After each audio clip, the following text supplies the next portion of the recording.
नमस्कार, सभी पेंशन धारकों का स्वागत करते हैं एक बार फिर से हमारे इस YouTube चैनल पर। दोस्तों, इस वक्त की ईपीएस पेंशन धारकों के लिए बड़ी खबरें आ रही है। जी हां, ईपीएस 95 पेंशन भोगियों को न्यूनतम पेंशन के साथ जीवन साथी की फ्री मेडिकल सुविधा और डीए पर बड़ा अपडेट आया है। वो इसको लेकर सांसदों से लगातार मिल रहे हैं, सांसदों से वार्तालाप कर रही हैं। तो आखिरकार न्यूनतम पेंशन, जीवन साथी को फ्री चिकित्सा और डीए को लेकर आखिरकार आप सभी के लिए क्या बड़ी अपडेट आई है, इसके बारे में दोस्तों संपूर्ण रूप से जानकारी आप सभी को इस वीडियो के अंदर दी जाएगी। साथ ही साथ दोस्तों बात करेंगे 48 लाख केंद्रीय कर्मचारी और 65 लाख पेंशनर्स के लिए 8वें वेतन आयोग पर आप सभी के लिए बड़ी खबर आई है। किस तरीके से 48 लाख केंद्रीय कर्मचारियों के साथ 65 लाख से भी ज्यादा पेंशन धारकों को 8वें वेतन आयोग का फायदा देखने को मिलेगा। उनकी वेतन और पेंशन वृद्धि के साथ साथ डीए के साथ अन्य भत्तों में भी बढ़ोतरी देखने को मिलेगी। तो कितनी और कब से ये बढ़ोतरी देखने को मिलेगी, इसके बारे में भी दोस्तों आज की इस वीडियो के अंदर बात करेंगे। साथ ही साथ ईपीएस 95 पेंशन को लेकर अगली बड़ी खबर की बात करें तो 78 लाख ईपीएस 95 पेंशन भोगियों के लिए आई है पॉजिटिव खबर। अब मिल जाएगी उन सभी को ज्यादा पेंशन। तो आखिरकार आप सभी को ज्यादा पेंशन कैसे मिलेगी, पॉजिटिव न्यूज आप सभी के लिए क्या निकल कर आई है, इसके बारे में बात बताएंगे। वहीं 18 महीने के डीए और डीआर एरियर का प्रपोजल पहुंचा सरकार के पास। सभी डिफेंस पेंशनर्स को भी होगा इसका भुगतान। तो तारीख बेहद नजदीक इसकी बताई जा रही है। 18 महीने का एरियर के रूप में 2,18,000 रुपए की राशि आखिरकार आप सभी को कब मिलेगी, इसके बारे में भी आज की इस वीडियो के अंदर बात करेंगे। इसलिए सभी पेंशन धारकों और कर्मचारियों से निवेदन है कि दोस्तों आप चैनल को सब्सक्राइब किए बिना ही इस वीडियो को लास्ट तक देखिए, और अगर आपको वीडियो पसंद नहीं आ रहा है तो इसे डिसलाइक कर दीजिए, लेकिन आप ध्यान से देखिए तभी आपको पूरी जानकारी जो है इस वीडियो के अंदर सही सटीक और तथ्यों पर आधारित पता चल सकेगी। पहली बड़ी खबर, ईपीएस 95 पेंशन भोगियों को न्यूनतम पेंशन के साथ जीवन साथी की फ्री चिकित्सा और डीए को लेकर बड़ा अपडेट आया है। ईपीएस 95 पेंशन भोगी लगातार सांसदों से न्यूनतम पेंशन, फ्री मेडिकल और डीए को लेकर मुलाकात कर रहे हैं। इसको लेकर आप सभी के लिए बड़ी खबर आ रही है। न्यूनतम पेंशन को 1,000 रुपए से बढ़ाकर 7,500 रुपए करने और महंगाई भत्ता मंजूर करवाने की मांग अब तेज हो चुकी है। देश भर के सांसदों को चिट्ठी लिखी जा रही है। 10 वर्षों में बढ़ी हुई महंगाई को देखते हुए कोश्यारी समिति की सिफारिशों को तत्काल लागू करने की आवाज को अब बुलंद किया जा रहा है।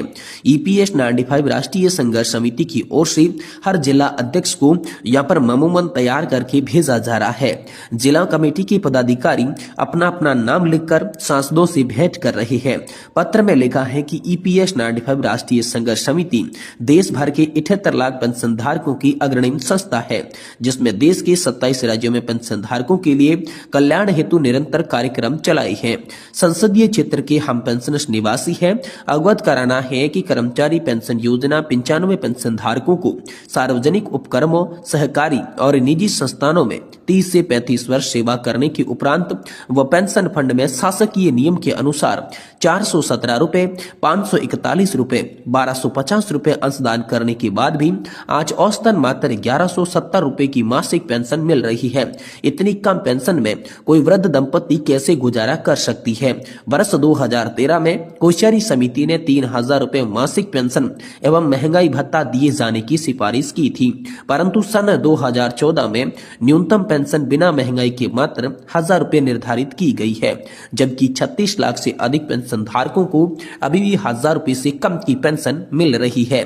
वास्तविकता यह है कि कम पेंशन की राशि और मेडिकल सुविधा की अभाव के साथ सम्मान पूर्वक पेंशन वृद्धि की आस लगाई पेंशन धारक प्रतिदिन 200 से 250 पेंशन धारक स्वर्ग सिधार रहे हैं। पिछले 8 वर्षों से समिति अपने निम्नवत 4 सूत्रीय मांगों के लिए विविध प्रकार के तहसील स्तर से लेकर राष्ट्रीय स्तर तक के कई आंदोलन कर चुकी है, जिसमें पेंशन भोगियों की प्रमुख मांगों की बात चलिए आपको बताते हैं।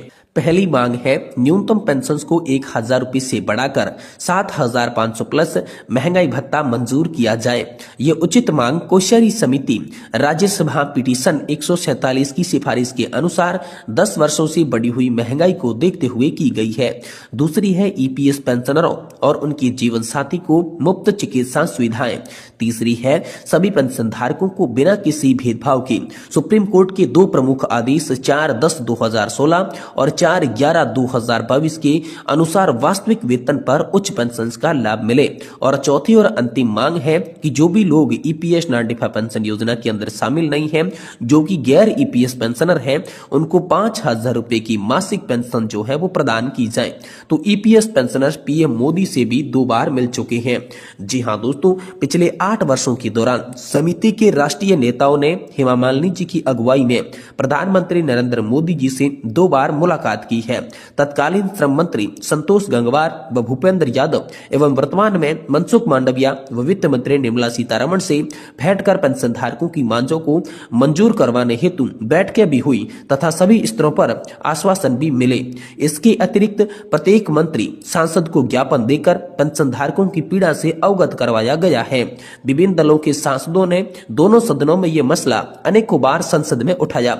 साथ ही साथ शासकीय स्तर पर अनेकों बार द्विपक्षीय और त्रिपक्षीय वार्ता भी हुई। इतने प्रयासों के बाद भी कोई सार्थक परिणाम नहीं निकला, जिससे देश भर के पेंशन धारकों में निराशा व्याप्त है। पेंशन धारकों का शीघ्र कल्याण हो, इसके लिए केंद्र सरकार का ध्यान आकर्षित करने के लिए यहाँ पर आप सभी के लिए 10 और 11 तारीख को दिल्ली के रामलीला मैदान में विशाल धरना प्रदर्शन आयोजित होगा और आमरण अनशन भी विशेष किया जाएगा।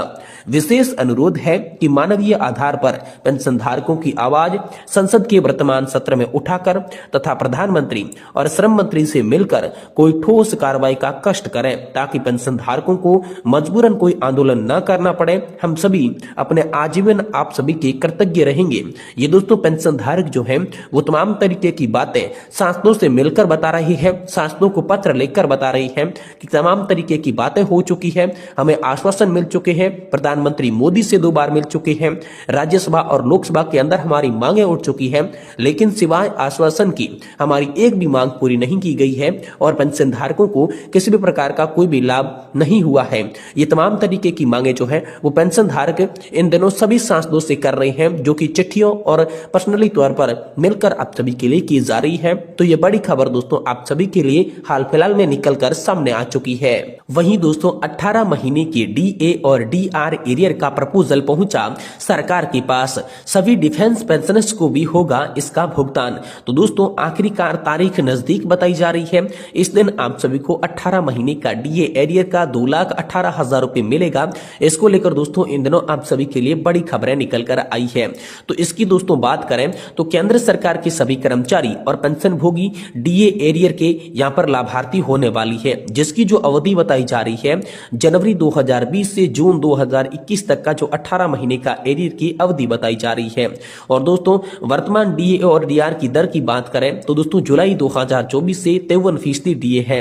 और वहीं प्रस्तावित एरियर की राशि की बात करें तो लगभग 2 लाख रुपए यहाँ पर आप सभी के लिए प्रस्तावित बताई जा रही है। और इसके तहत जिनको भी लाभ होने वाला है उनकी संख्या तकरीबन 1.14 करोड़ रुपए बताई जा रही है।